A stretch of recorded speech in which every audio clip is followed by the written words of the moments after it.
Hey there, educators. Are you tired of feeling stuck trying to teach grade level math content to students who just aren't ready? Do you ever wish you had a clear roadmap for helping your students build connections across math domains while addressing those foundational gaps? Well, I've got something just for you. Our brand new free resource, Transform How We Teach Math in the Middle.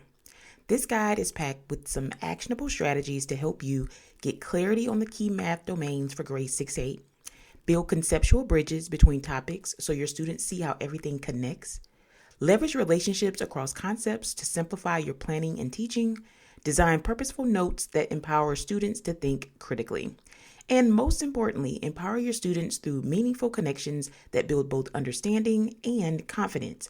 Each section includes quick tips and insights, plus video breakdown to make implementation easy. And as a bonus, you'll get an exclusive invite to my upcoming webinar series, where I'll dive even deeper into these strategies. Ready to take the stress out of planning and make math happen in your classroom? Head to the show notes and click the link to grab your free guide. Don't wait. This is your chance to transform how your students learn math. Download your guide today.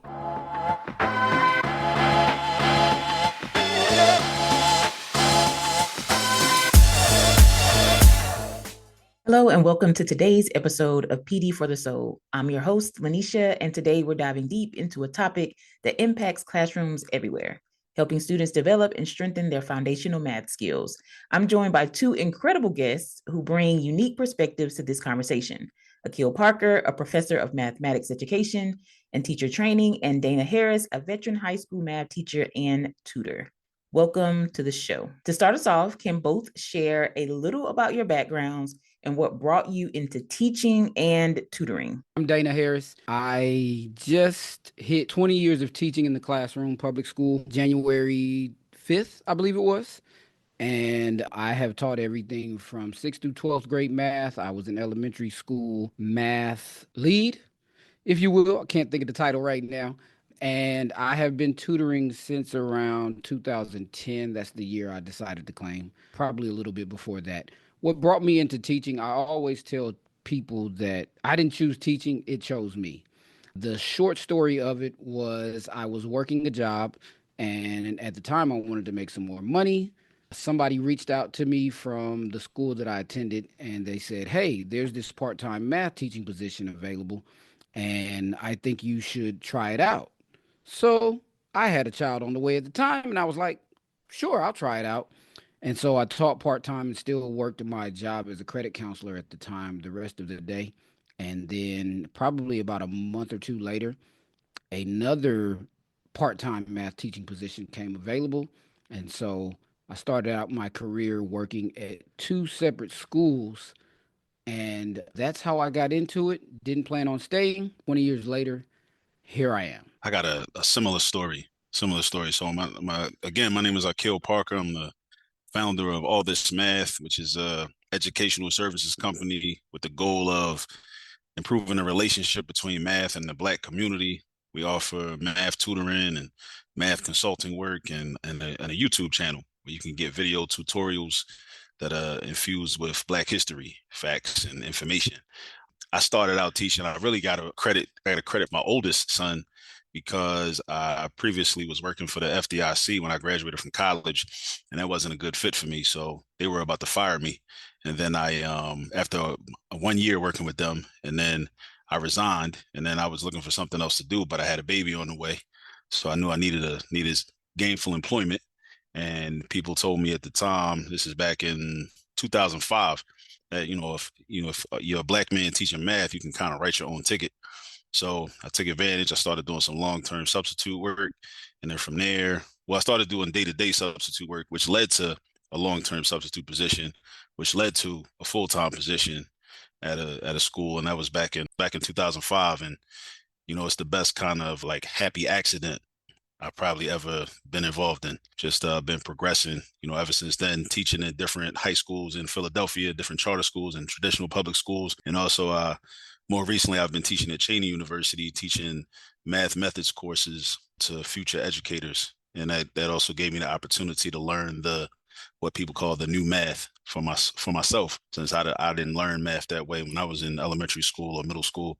So it's been very helpful, in my own development and ability to offer resources to the community. Thank you both for sharing your background and what got you into mathematics. Now, you guys have had some viral moments. I've seen you either interacting in the comment section or in the video yourself talking about those basic math facts, and parents was coming at your neck.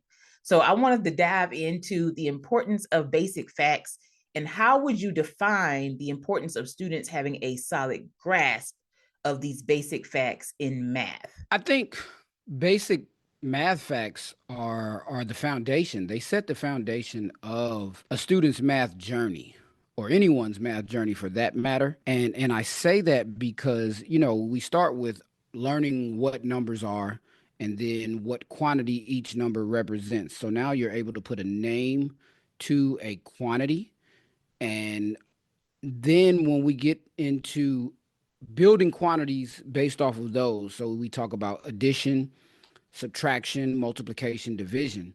I think it's extremely important because as a student goes along their math journey and gets up into the higher grade levels, the more proficient a student is at knowing their math facts, it helps. I like to always say by the time a student gets to algebra, many students, it's not that they can't do algebra at a high level.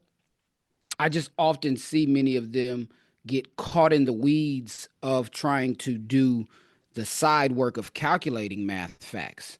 And so that's why I'm a proponent of knowing math facts swiftly. I don't want to use that other M word because we want to add some value to people, but I think that it definitely helps when you can recall math facts quickly, whether you're using subitizing or whatever strategy you're using. But the faster a student can recall those math facts as they get into the higher levels of mathematics, it really helps them because what I've seen that when they get caught up in those weeds, they get frustrated. And then, unfortunately, if they don't have a certain amount of grit and internal fortitude, then they can easily give up. And that can become more of a challenge because once that negative mindset, once that fixed mindset sets in, it can be pretty difficult to undo that fixed mindset and help a student transition over to a growth mindset. Now, Akil, before you jump in real quick, you said you didn't want to say the M word. Is that M word memorized? You know it, dog. Well, I feel like we can say the M word because I feel like memory or memorizing is on the pathway to learning, All right, right? now don't give me a mic. I'm gonna act like we in church. So let's insert memorizing. Okay. So real quickly, once a student can memorize a certain amount of multiplication and addition and subtraction math facts and can't forget division, it definitely helps support the learning. And so for me, it's I can teach you the steps or the processes and procedures that can help a student arrive at a solution versus them getting stuck on the math facts. Yeah, I agree. I agree with Dan. I think what math facts, what understanding and having memorized math facts, and I think we should be clear about what type of memorization we're talking about. I think the memorization should come as it should be memorization by consequence, like the consequence of actually working out multiplication problems, working out division problems, using those facts over and over again, and eventually you just realize like, oh wow, like I have these facts memorized now. It's kind of like if you move to a new neighborhood and you got to remember, okay, how do I get home now? Like I'm not around my old neighborhood anymore. Like if you travel to your house, you walk different blocks to get to your house. Eventually, you're going to have it memorized. So you're not going to need to think about, do I go up this block or down that block? You're gonna develop that muscle memory. And also another benefit of just having the facts memorized already is, it cuts down on like something else Dana said, like the academic fatigue, because with certain problems, like they're putting up, they're putting forth too much effort and too much intellectual labor to solve certain problems when, if they just knew off the top of their head, like, oh yeah, 9 times 8 is 72, without having to think about that, it saves a lot of effort and a lot of energy. And also it helps like students to develop that rhythm, the rhythm of problem solving. There's a certain rhythm to like just solving math problems, and but if you've done, and I think you have to already know certain foundational information and knowledge in order to get into that rhythm, because if you don't know that, then you can't really get into the rhythm. It's almost like jumping double dutch or whatever. Like you can't get in. You got to know the facts to get in. Once you get in, then you just you're doing your thing. But you can't even get in, you can't even jump in until unless you know those facts. I see it as like similar to that. So in your experience, how does a lack of knowledge of those facts impact the students in the classroom that you've taught in? I mean, I would second what Akil just said, especially the way mathematics has evolved in the classroom with different curriculums evolving. It creates fatigue. It impacts them. What I learned in getting my bachelor's in mathematics is I got up to these super high levels of mathematics. I mean, to the point of where you were solving one problem using multiple sheets of paper. But I had this amazing discovery in undergrad that everything went back to certain basic math properties. Even when you're doing like calculus, we have things like the product rule, which represents multiplication, the chain rule. And so everything's going to connect back to the basics, which is why it's extremely important for someone to have a solid foundation. When we think about a structure, they say, and I'm not a fan of saying they say, but they say that the taller or higher you build a structure, the deeper the foundation has to be into the ground. And so when we think about mathematics as this building, let's say an apartment building, then let's think about it. Kindergarten through 12th grade, that's 13 years of school. And so we're building, if we think about a 13-story building, then you're going to have a pretty deep foundation. Now, we know that a lot of the topics kind of spiral back and intertwine and things like that over the years, but it makes building that structure mathematically for a student, it makes the pathway a lot simpler when you have that stronger foundation. So the lack of knowing certain math facts can cause things. It's almost as if we have the first through fifth floor of this structure, and it's built solid, and it's made of steel, right?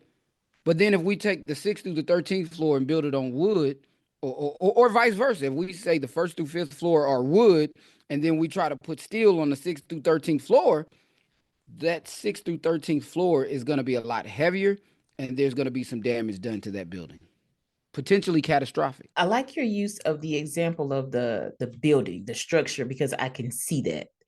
And it made me think about, because people always got to come back. Somebody said, well, if I ain't planning to go too far in math, then I really don't need to have as much foundation. Because people on social media are always saying how much they don't use something in math. I think the most popular thing is, I haven't used y equals mx plus b today. People love saying that. But when I think about the classrooms, I'm thinking today how I was in a sixth grade classroom. The teacher is trying to work through dividing decimals. And this young man was having the time of his life in the most negative way possible because he didn't know his math facts. So now when you're talking about powers of 10, it's hard for him to even get to the powers of 10 because he don't even know 6 times 4.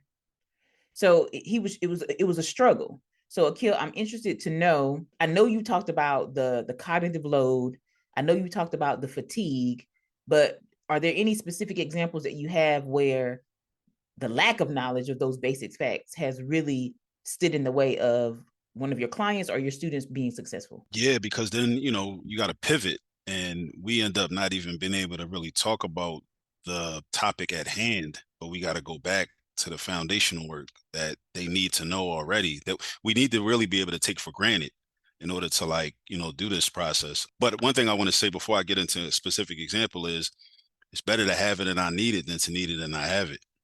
And I think that's just a good policy, just in general. And plus, you're never gonna know when you're gonna need something. You can't say like, well, I'm never gonna, like, when people say I'm never gonna need that, I'm like, how do you know what you're never gonna need? Like, how do you know that? But I'll give an example. Like last week, tutoring a young sister, and she's doing some work with exponent rules. And she's I already know, because I was tutoring her last year, and she took time off, and then her father just reached out to me, was like, can we start up tutoring again? And I'm like, yeah, cool. I got a slot available for her. And she wants to, I'm trying to show her the division property for exponents. And we end up with the terms they got rational exponents though. So we got to subtract fractions. We got to subtract fractions with different denominators. She doesn't know how to subtract fractions with different denominators. She doesn't know that she has to find a common denominator. She doesn't even remember all of that. So I'm like, whoa, wait. So we can't really get into this. We got to go back to the basics and just focus on, you got to know how to subtract and add fractions. We got to know that. We can't skip over that. So we got to go back to that and plug in that void. You got a void right there. That basic is, and then we can go back, because again, and that's another example of how, like, if you already know those arithmetic fundamentals, then a lot of algebra is just rules. Like, you just learn the rules and just follow the rules. It's like, oh, okay, when you see something that look like this, you got to subtract the exponents. So you see something that look like this, you got to add the exponents. And okay, what are the exponents? Okay, it's two fractions. All right, I got to add them. Okay, how do I do that?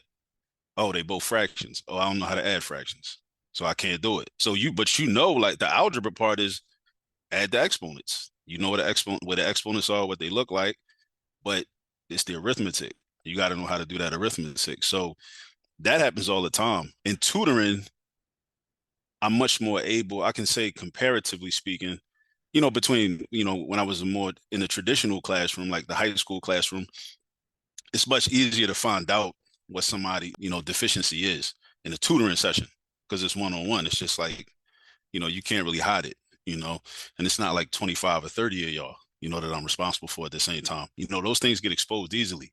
And, you got to go back to the foundation and those fundamentals.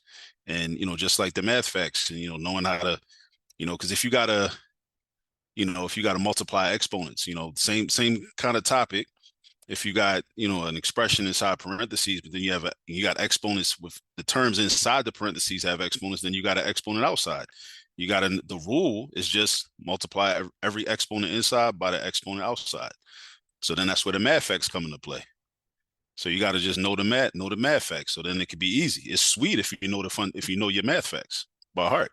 If you don't, then it's like, oh, this is hard. This seems hard to me.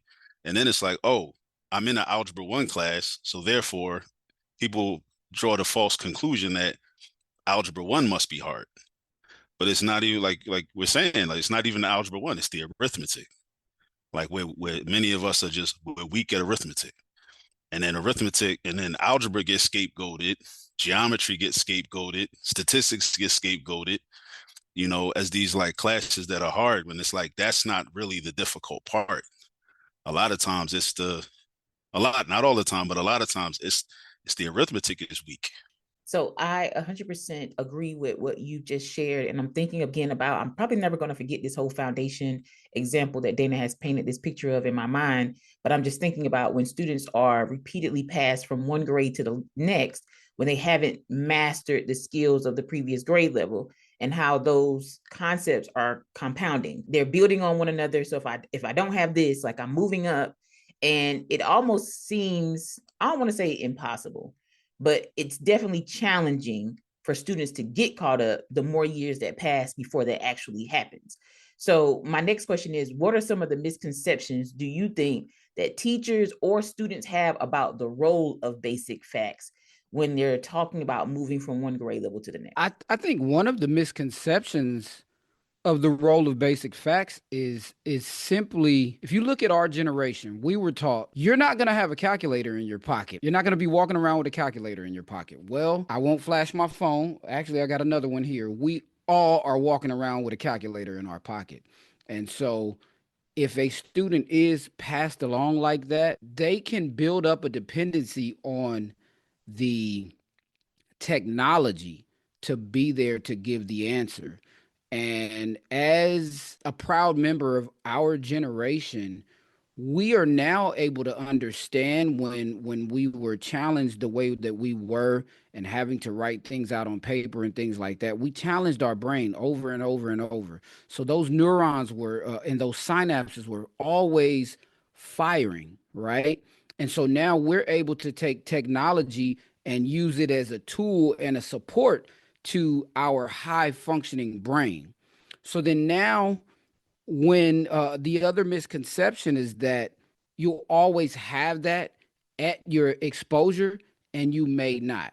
I think that a student is always going to be put in a situation where they may not have those tools to their exposure. And then, as I always say, there are things there's this idea of operator error.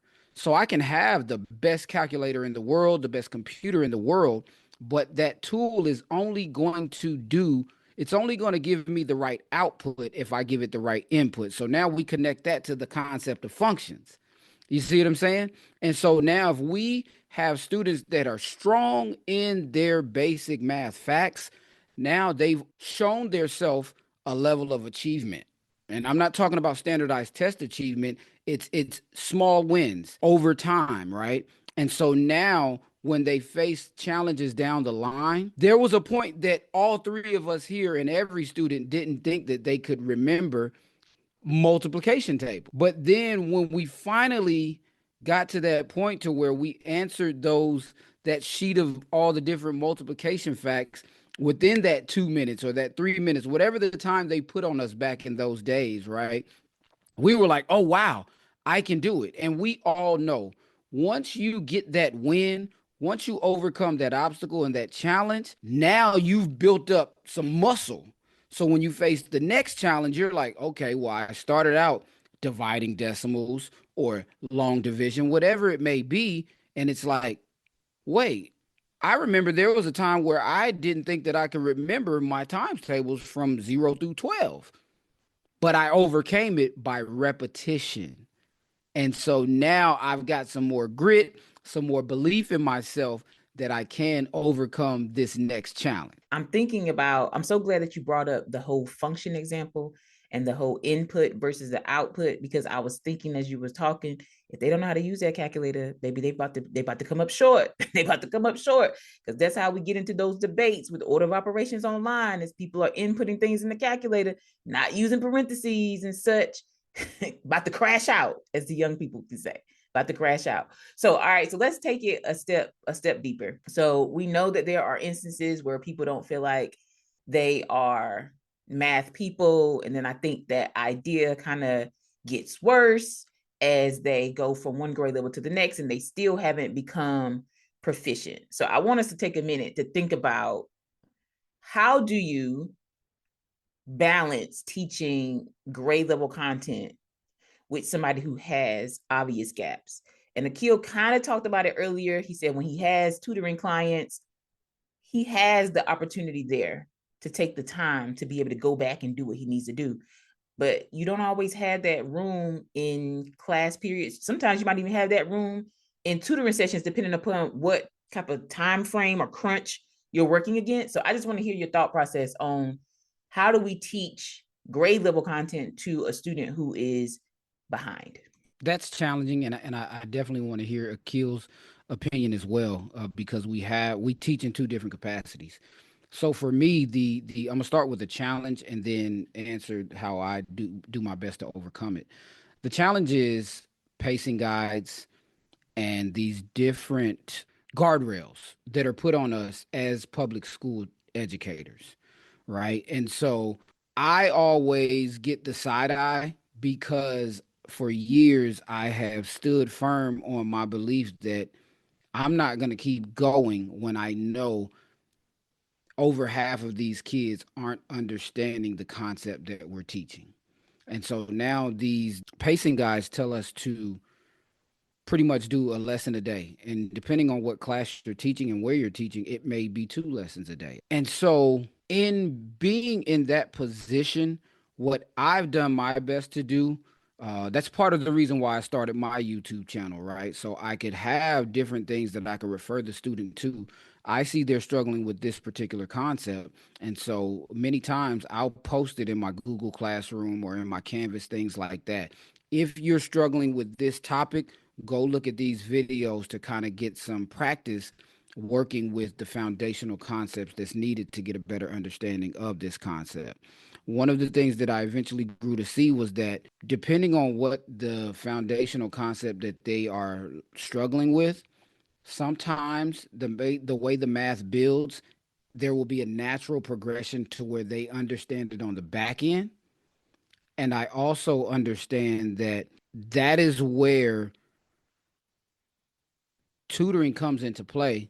However, we're limited in the opportunities that a student may have for tutoring with the public school classroom. And so the other thing is that part of my solution is encouragement, working to help a child have some belief in their self.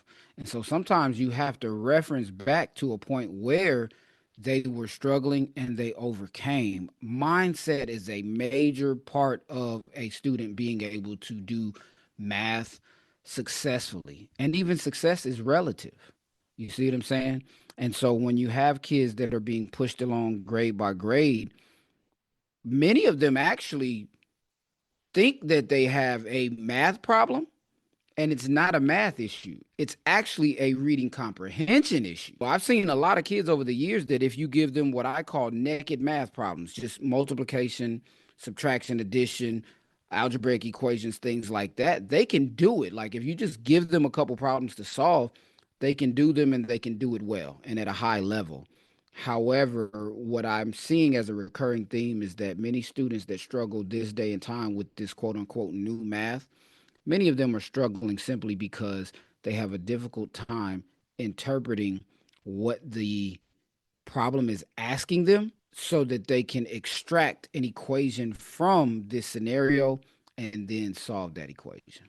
My experience in a traditional classroom, I wasn't very good at achieving that balance between dealing with the grade level content while addressing those learning gaps.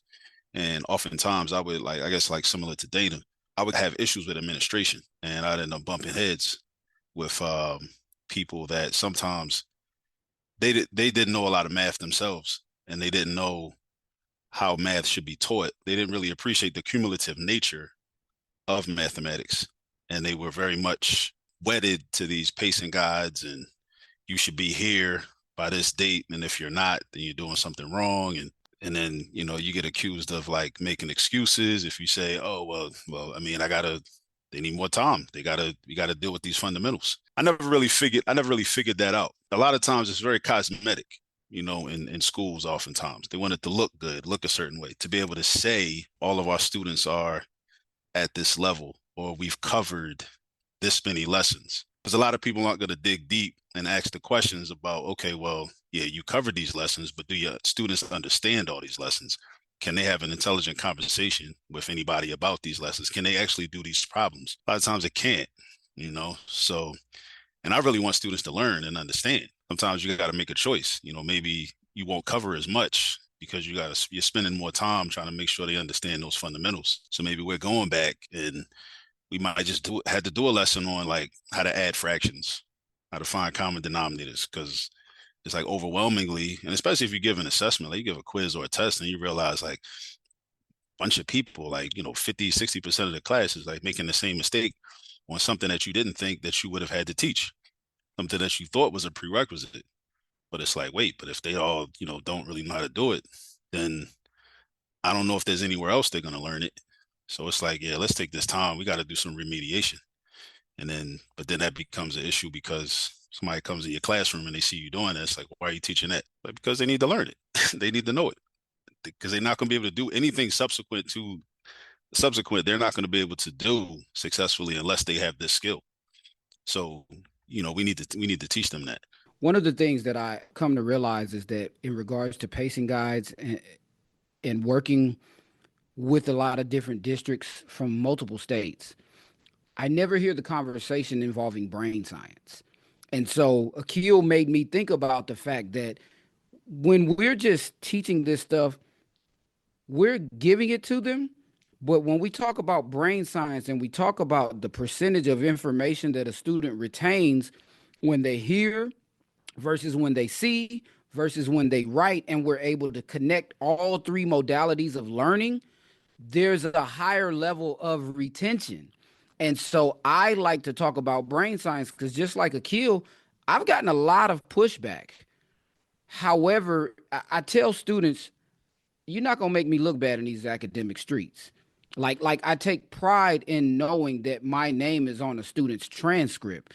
And so I don't want this kid to, when a kid gets pushed along and they still are lacking a lot of these different skills, unfortunately, if they don't have the support at home, they end up going all the way through high school and still lacking. And then now, unfortunately, some of them are put in position to where they can't even pursue certain careers because if they're going into a program in college that requires a strong math background, you have those weeder courses, and many of them decide to give up. They'll take a, imagine going and taking a calculus class two, three, four times, and you're paying every time.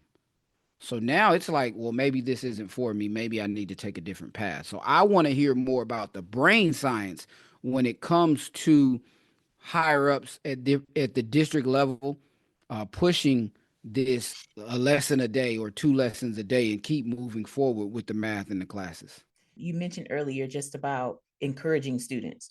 Y'all heard of John Hattie? John Hattie was the guy who did all those meta-analyses, and he talked about all the influences that have an impact on student outcomes.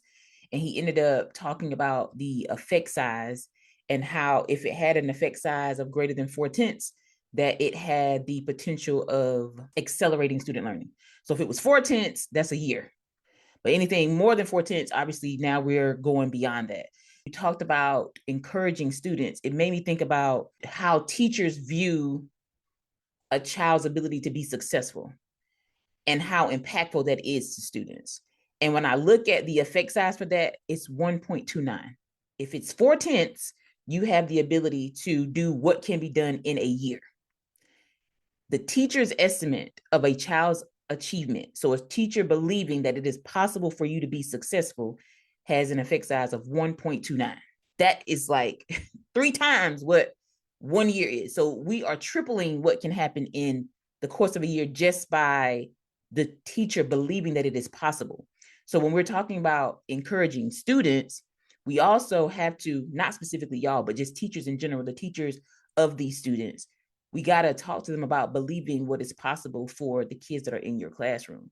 Because a lot of people are in these classrooms with these students that look like me, that look like y'all, and they do not believe that proficiency is possible for them. Now, obviously, I know the higher up you go, the more challenging it becomes for you to reach it. But don't count me out all the way now.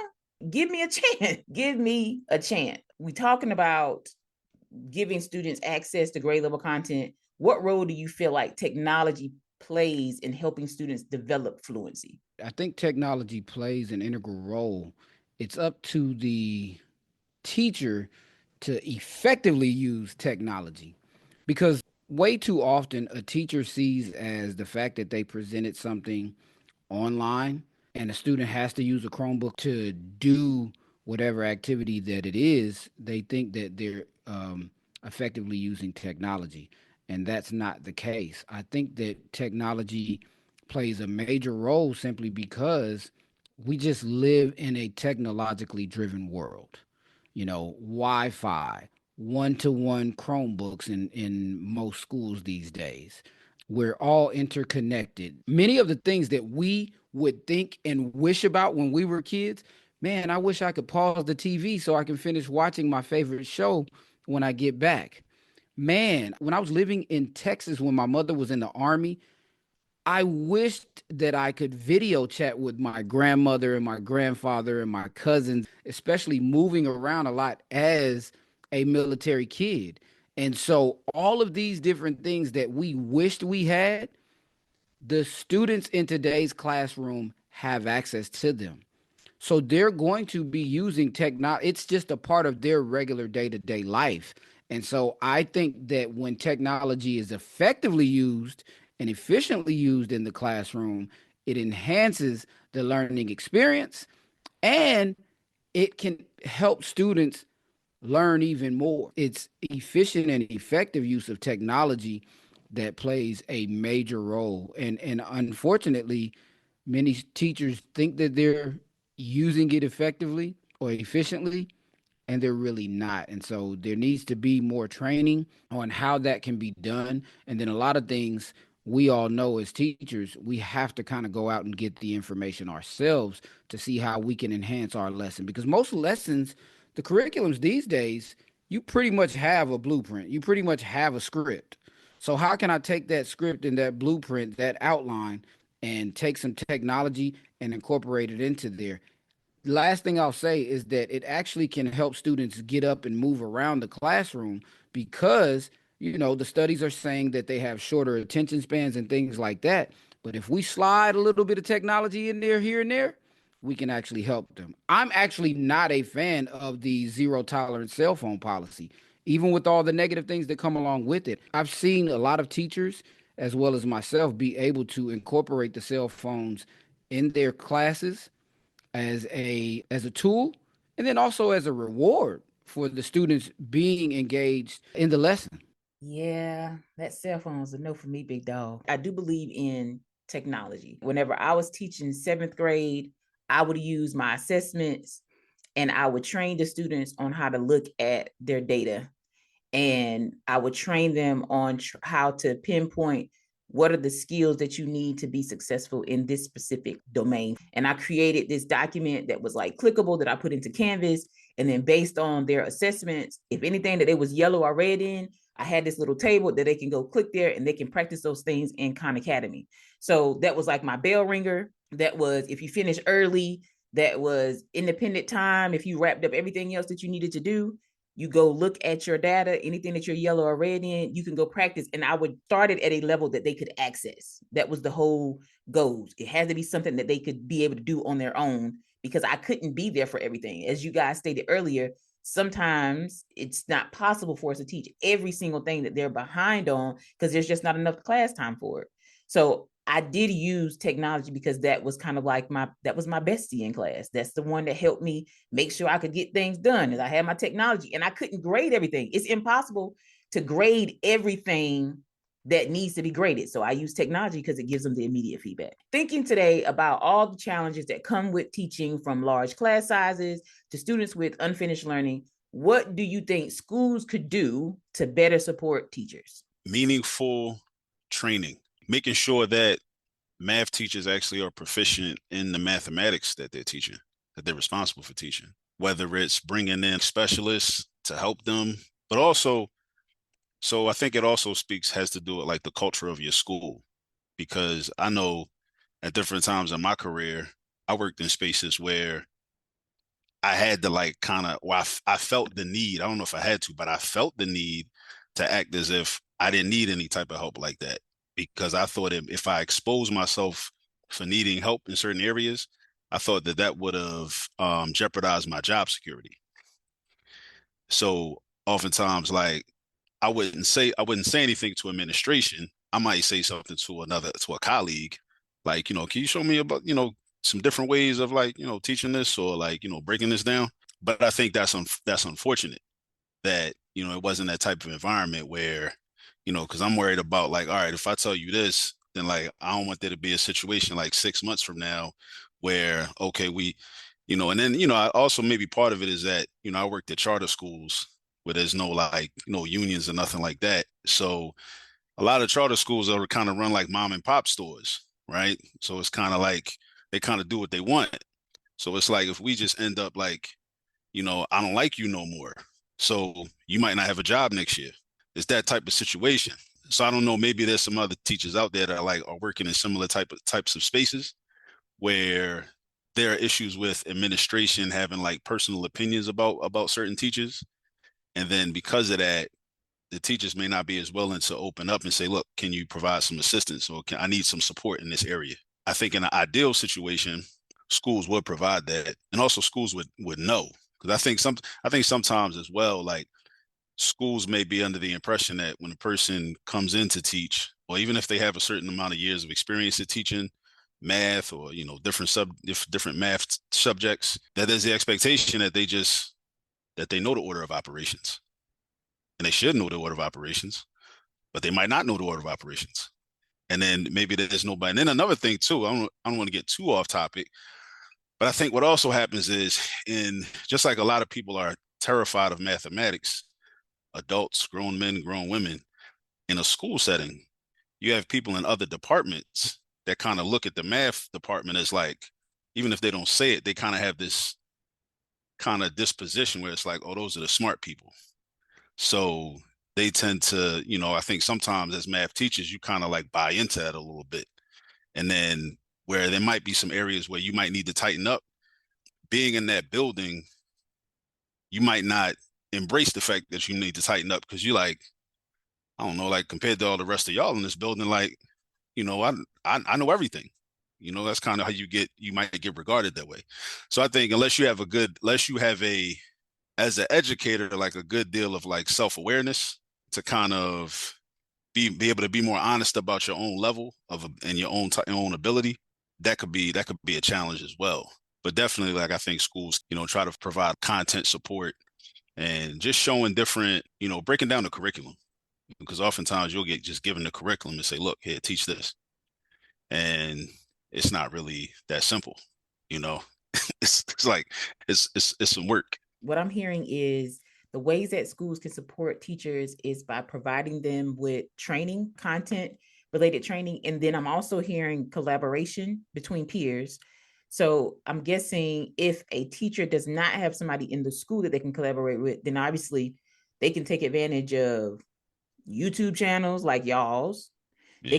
They can go to all these different groups that are out here and try to collaborate with other people that they can kind of learn from. Because one thing that I'm realizing is the same way there isn't enough time in the day to teach students all the things that they're missing to be successful for 6th grade, 7th grade, whatever the grade level that they're in, there ain't enough time to coach all the teachers in some of the things that they need, because it is the list sometimes is really long. Whether you're a new teacher, whether the curriculum is new, whether there's classroom management challenges, whatever the case may be, sometimes the list can become really long. So I think, now this is not a thing that a school can do, but I think I'm going to request that teachers that listen to this stay away from teacher talk where people are saying your contract hours end at this certain time and you should not do anything else beyond that time, because the reality is it's not possible for us to clock out at 3 o'clock and not do anything else and be successful. My college students in the math methods courses, I tell them all the time, like, look, especially when I recognize that they have their own mathematics blind spots, you don't want to be in the classroom and have a situation where it's the blind leading the blind. I'm sitting here in this class with y'all and like, y'all are you want to be somebody's 3rd grade teacher. You want to be somebody's 4th grade teacher, but you have issues. But right now where we stand, you have issues with multiplying fractions and then reducing fractions and converting improper fractions into mixed numbers and even having an intelligent conversation about like, bro, what makes it improper? What's so improper about it? These like conceptual things. So you're gonna, and like where I teach, it's like it's 2 math courses they got to take. That's it. They take those 2 math courses and they're done with math classes and they can get their education degree. They're going to do their student teaching, but it's like you're going to have to be autodidactic. You're going to have to like really study and learn and practice some things on your own. Like you're going to have to, like almost like it's almost like if you're like a career changer, like you're a career changer and that's not even your background. And like, people in those situations, they know, okay, yeah, I know I gotta like get some books and I gotta study on my own time. And, cause I want to be proficient because I got to deliver this instruction to these young people. I think people should come into the profession just like with that expectation. And like, I agree with you, like niche, like, yeah, it's so easy to get caught up in that whole like, nah, I'm done at 3 o'clock or I'm done at 2:30 and they not paying me for this. I'm like, okay, technically you're right, but what's gonna happen when they in the hours that you are being paid for, you really, if you're not studying on your own and developing your skill set on your own, you're actually making it more difficult for yourself because you don't have enough time to like, you can't just say, well, they're gonna get what I know. And then if you don't know, if what you know is not enough, yeah, you're creating an environment where there are going to be problems in your own in your space, and then that leads to a lot of other issues, like classroom management issues, because the children are going to know when you don't know what you're talking about. If you're like your lesson's not tight. I mean, and even sometimes when your lesson is tight, just children might still act up. But I think I definitely want to push that idea of like just constant. And I mean, and if you think about it, if you look at education and teaching as a reputable career and not just like a side hustle, it's like, I mean, it's not like your job like delivering packages for Amazon just to make extra money for the holiday or whatever. Like if you look at it like a reputable like career, then you should be about constant improvement anyway.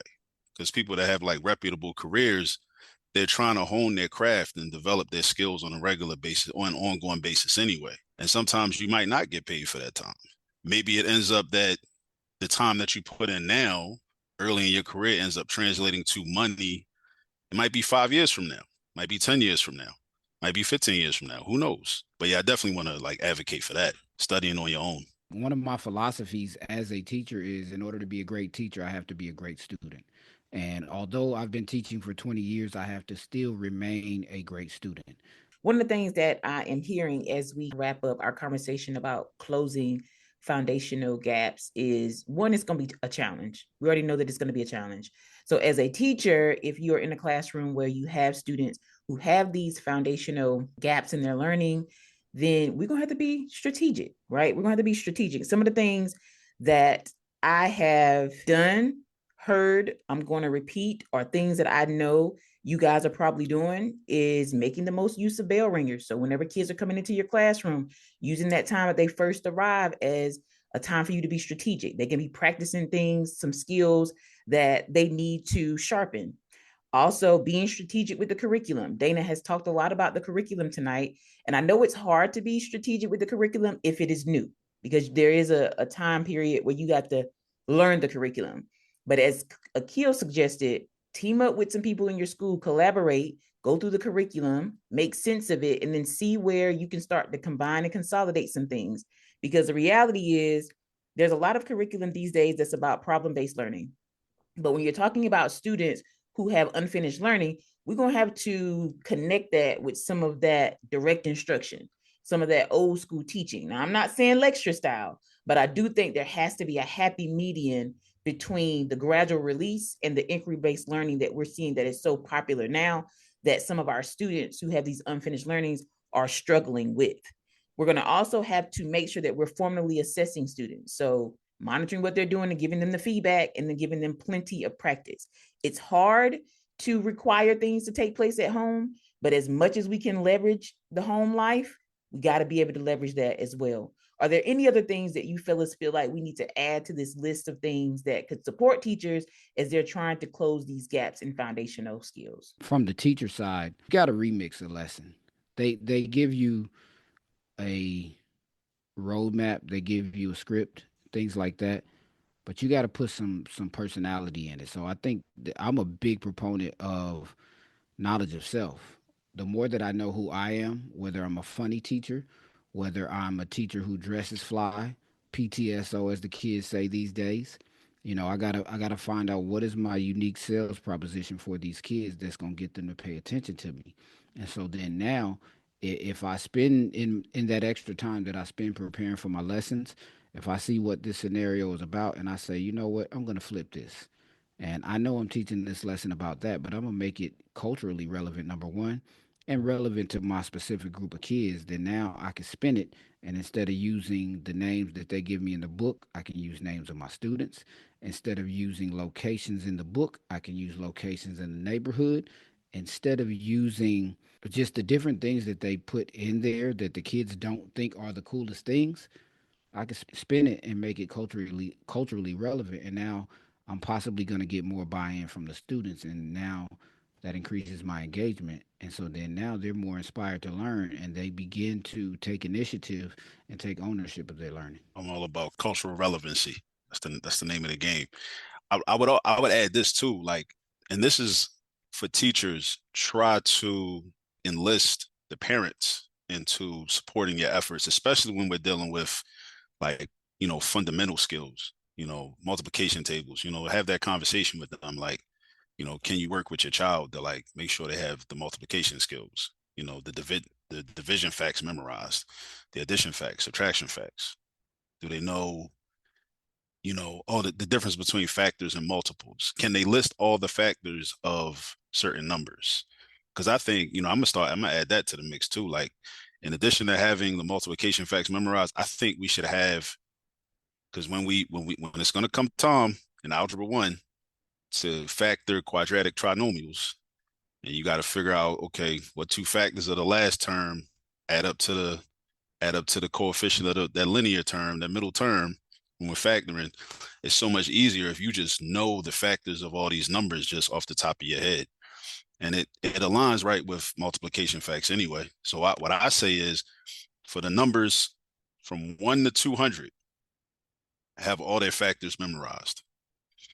And it sounds overwhelming because 200 numbers, wow, I got to know all the. Well, a lot of them are going to be repeats once you get into it, because if you know all the factors of the number 16, then when it's time to factor 32, it's all the factors of 16 plus a couple more numbers, So all of those types of things, those fundamentals, those like integral fundamental concepts, like just try to see if there's a way for you to like partner with parents to, have parents like, go over some of this stuff, with their own children. Like, bro, like, this is your child anyway. You should want them to do that. But I do understand, like, there's so much inertia going back against that because we have been conditioned that it's the school's job. Like, we totally outsource. We totally outsource everything to the school, and that hasn't really benefited, us as a community. So we gotta also got to change the mindset of parents, and schools also have to, administrators, districts, higher ups have to kind of embrace that, because some schools do, like, some schools kind of talk out both sides of their mouth, because they'll on one hand say we want more parental involvement on the one hand, but then at the same time they have this attitude, even if they don't say it explicitly, there's an attitude of, we know more than you. Just make sure your kids come here on time. They'll be with us from 7:30 to 3. You mind your business until it's dismissal time, when it's time for you to pick them up and when they come home, and then just send them back every day. So there's like a lot of that. It's like those two dynamics at the same time. But definitely, if it's possible, I highly suggest that too. Like, trying to enlist the parental support, have the parents, try to help out, especially with those fundamental skills. And I think that Akil kind of already touched on this. So if there's anything additional that you want to add, Dana, I'm going to give you the opportunity to do so before I wrap things up for us. Is there one piece of advice you give teachers who feel overwhelmed by the challenge of helping students reach proficiency? Akil said, lean into those parents. Is there anything else you would like to add? Although proficiency numbers and standardized test scores becomes public information, I don't let that define who I am as a human. For me, the greatest thing that I do is be a father to my children and raise my children.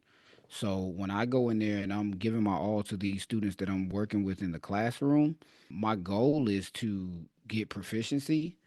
However, at the end of the day, I understand that there's only so much that I can do between the hours that they're with me every day.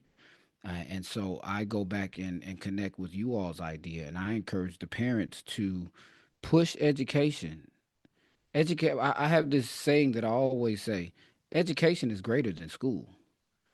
And so I go into the classroom pushing the idea of education and getting kids to have a greater desire to learn anything, not just mathematics, anything, because any career that we go into or business endeavor or anything that we have a goal towards achieving is going to require a certain level of learning.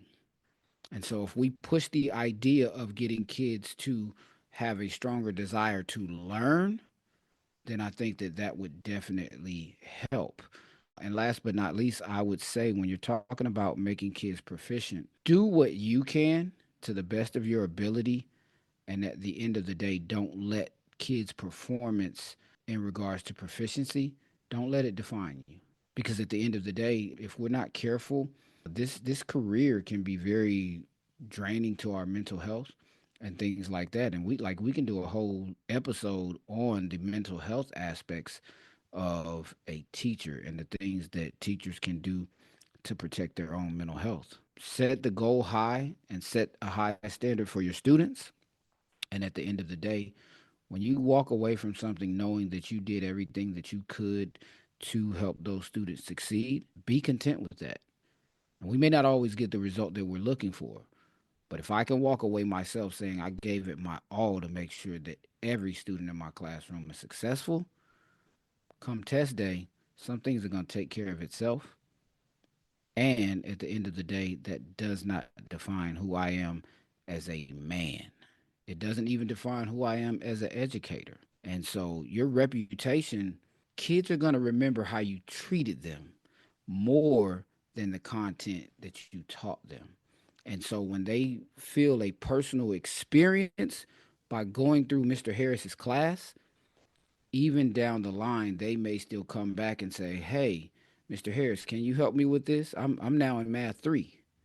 Mr. Harris, can you help me with this concept?" So then now you've made that connection to where they want to come back and get more help. And maybe that student maybe they weren't proficient when they were with you, but you made an impact on them. So now they're coming back because they trust your judgment as a teacher and they trust that relationship that you have with them.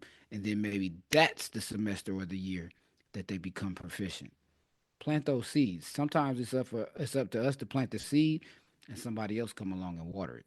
So I feel like you stole my thunder a little bit because I wrote down plant the seed, and then here you come in there with the mic drop, and I'm feeling like, well, dang. But I was surely going to say that the advice that I remember getting when I first started teaching that used to annoy me so bad was sometimes you're going to plant a seed that you're not going to see the fruit from.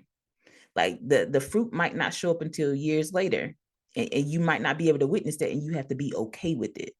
But I think the most important thing that I'm taking away from what you shared is we can't allow the challenges that we are experiencing every day as educators to define us and to weigh us down. We just have to do what we came to do and trust that that was enough. I feel okay with that. I hope that y'all feel okay with that too. Okay, so thank you both so much for joining us today. We're definitely going to continue this conversation about supporting students who have unfinished learning, because I think it is a conversation that just deserves the time. It deserves to be unpacked because it's something that we're going to be dealing with for some time now. This has been such an insightful conversation. To our listeners, thank you for tuning in. I will be dropping the links to the Young Gurus Math Tutoring into the show notes. I'll be dropping the link to All This Math YouTube channel into the show notes. Be sure to subscribe. Be sure to share and join us next week as we continue to explore ways to make math happen, bud, and bear fruit, because all this math is going to get got because we are all young gurus. Until next time, peace. Deuces. Peace.